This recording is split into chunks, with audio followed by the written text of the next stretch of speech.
Escolher livremente o que quer estudar é um dos pilares da vida universitária, mas muitos alunos surdos não conseguem e são obrigados a estudar em disciplinas apenas onde há intérprete. Como relata Jonathan, aluno de Línguas de Sinais Brasileiras e Português como segunda língua na Universidade de Brasília. A universidade apresenta iniciativas de acessibilidade, o que é positivo. No entanto, ainda percebo a necessidade de mais opções de cursos e recursos voltados ao aprimoramento do conhecimento das pessoas surdas e com deficiência. E o impacto vai além da sala de aula, compromete a autonomia, a formação e até o direito à igualdade de oportunidades. Lembro de uma situação no semestre passado aqui na UNB em que a falta de iluminação em determinados espaços dificultava bastante a visibilidade. Além disso, a ausência de intérprete em algumas aulas comprometiam seriamente a comunicação e o entendimento do conteúdo. Para Ellen Christian, a experiência na UNB é positiva. Ela destaca o ambiente acolhedor, a boa relação com colegas e professores e afirma que mesmo com as demandas do curso, de atividades, ela se sente muito satisfeita e motivada. Aqui oferece, um ambiente acolhedor, que tenha acessibilidade, que tenha professores surdos, também ouvintes, que tenha essa troca, diariamente dos alunos. Tem umas atividades, trabalhos, mas eu gosto. Bom, Patrick compartilha uma outra visão da UNB, em que destaca a importância dos espaços de convivências com alunos, professores e diferentes comunidades. Também reconhece esse ambiente como uma oportunidade de troca e de crescimento. A universidade oferece acessibilidade em vários aspectos. Há professores que dominam Libras, professores surdos e também há alguns ouvintes que consigam me comunicar. No entanto, esse número ainda é pequeno e acredito que poderia ser maior. Mesmo assim, considero a UNB um ambiente positivo, tanto para alunos quanto para professores. É um espaço que acolhe, respeita e valoriza a diversidade. Por isso, me sinto muito bem aqui e tenho muito carinho pela universidade. Entre os alunos da Universidade de Brasília, há quem precise de múltiplas formas de acesso. E Yuri é um exemplo. Aluno surdo-cego, concluiu a graduação LSB-PSL e agora está no mestrado. Foram grandes as provocações e os desafios aqui na UNB. Como essa aquisição, essa experiência e também, de fato, essa luta pode ajudar essa interação com responsabilidade e acessibilidade aqui, nesse espaço. A sua jornada mostra que a acessibilidade vai muito além de rampas ou intérpretes. Ela exige tecnologia, profissionais especializados e, acima de tudo, um diálogo com o próprio estudante. Eu olhava eventos e eu tinha problemas porque eu não tinha a comunicação comigo. As pessoas me ignoravam e também, às vezes, não queriam conversar ou ficavam quietas. Então, eu ficava aqui o dia inteiro. Era difícil, eu ficava preocupada e eu percebia que algumas informações não chegavam, eu estava sempre junto e também faltava tecnologia. Eu sonhava muito com isso. A professora Cristiane, ex-coordenadora do curso, amplia esse debate ao destacar a necessidade de adaptações nas aulas e a presença de profissionais especializados. A acessibilidade dos surdos não é só questão de intérprete, também a adaptação das aulas, questão da visualidade. O surdo tem o português como uma segunda língua, então não é porque está escrito em língua portuguesa que o surdo vai conseguir acompanhar, não é assim. A presença dele aqui é símbolo de um ideal para uma universidade verdadeiramente pública, diversa e inclusiva, que também busque ações acessíveis, como explica Yuri Moraes. Acho que precisa de projetos de inclusão. Projetos que precisam acontecer, propostas de inclusão. Por exemplo,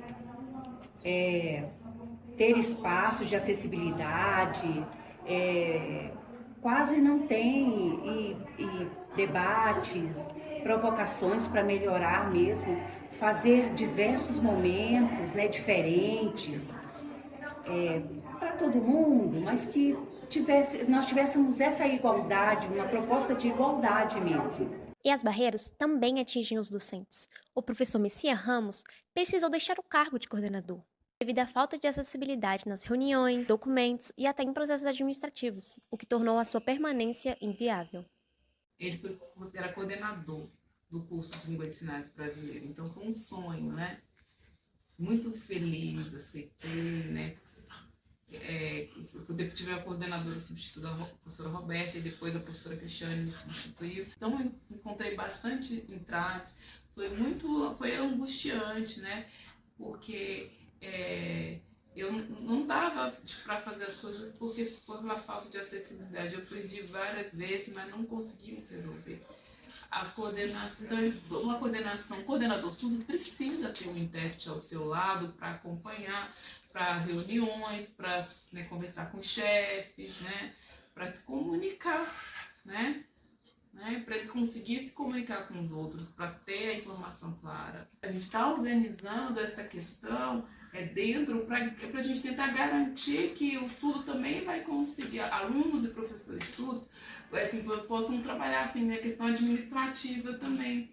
Né? A luta por acessibilidade começou ainda em 2007, quando ele assumiu como o primeiro professor surdo. Ao lado da professora Enilde, que atuava antes como coordenadora, enfrentou um cenário sem intérprete, com resistência institucional.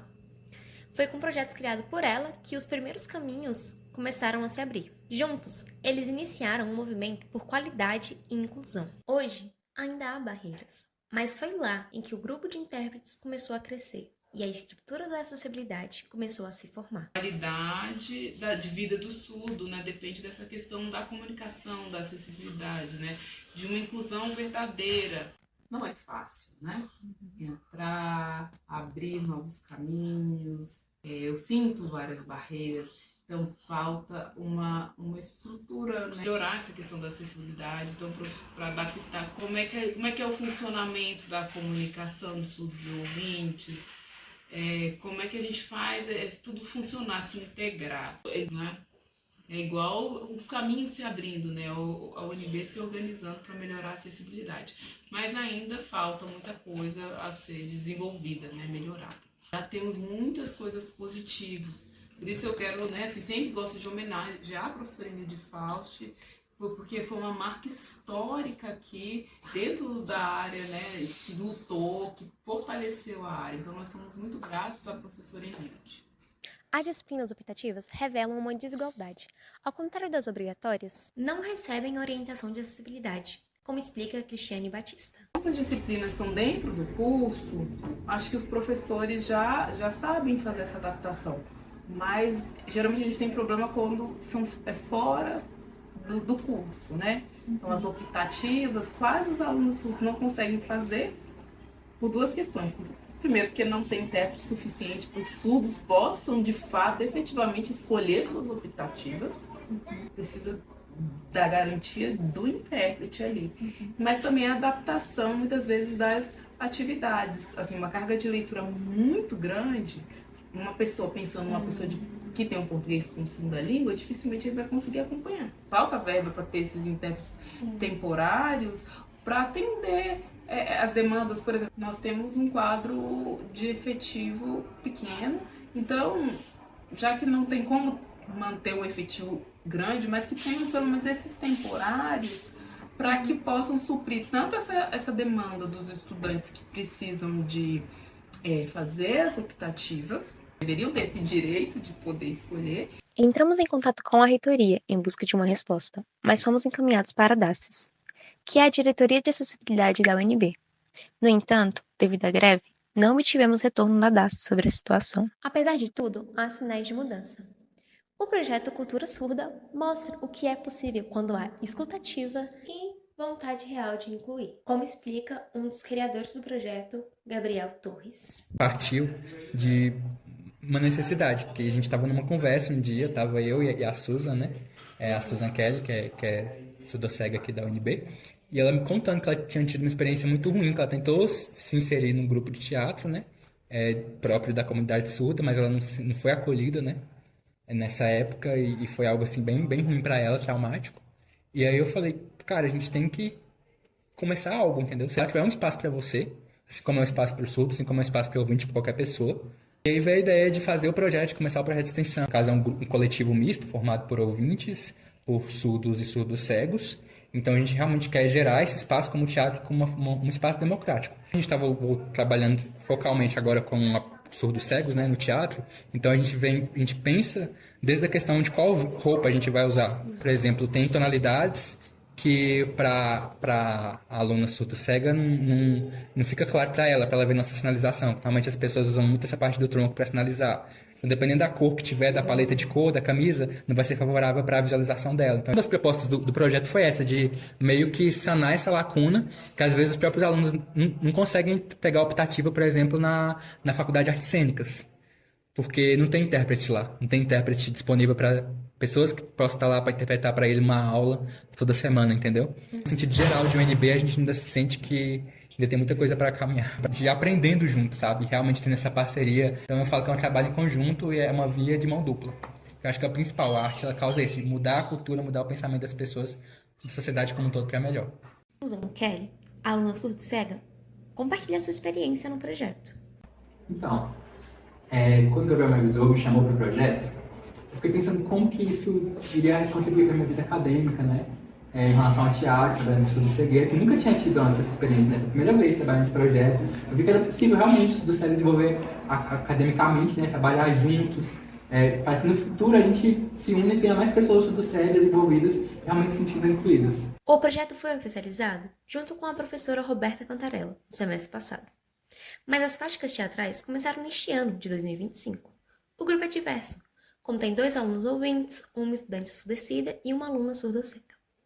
Juntas, desenvolvem uma apresentação sobre feminicídio, em que a proposta é levar essa reflexão para as escolas públicas bilíngues de Brasília e mostrar por meio da arte como a cultura surda se expressa. Josiane Santos, integrante do projeto, conta mais sobre essa experiência. Em uma conversa informal, ela nos revelou que as pessoas enxergam a necessidade, mas elas não estendem a mão de fato para incluir principalmente os alunos surdo-cegos em projetos onde eles podem ser eles mesmos. No teatro você pode se expressar de N maneiras. Sim. E isso facilita para quem está assistindo. Um simples aquecimento para iniciar o teatro, algo bem dinâmico e divertido, né? E até mesmo a gente conseguir readaptar, né, uma música que a gente fez buscando aí fugir do português sinalizado, onde a gente traduziria, no caso, palavra por palavra. Isso se torna muito mais fácil a gente compreender o que é acessibilidade, o que é inclusão, e isso será então realizado de uma forma natural e não por obrigação e não porque é uma lei. O principal objetivo é fazer outras pessoas refletirem para que dentro dos contextos que elas vivem, elas possam ajudar de alguma maneira a tornar essa prática natural, cada dia mais e mais e mais. Iniciativas como essas mostram que a universidade está mudando. A inclusão avança quando essas histórias ganham espaço. Na descrição tem uma história inspiradora, a da primeira mulher com deficiência formando em medicina na UNB. Um passo importante para tornar o ensino superior cada vez mais diverso e inclusivo.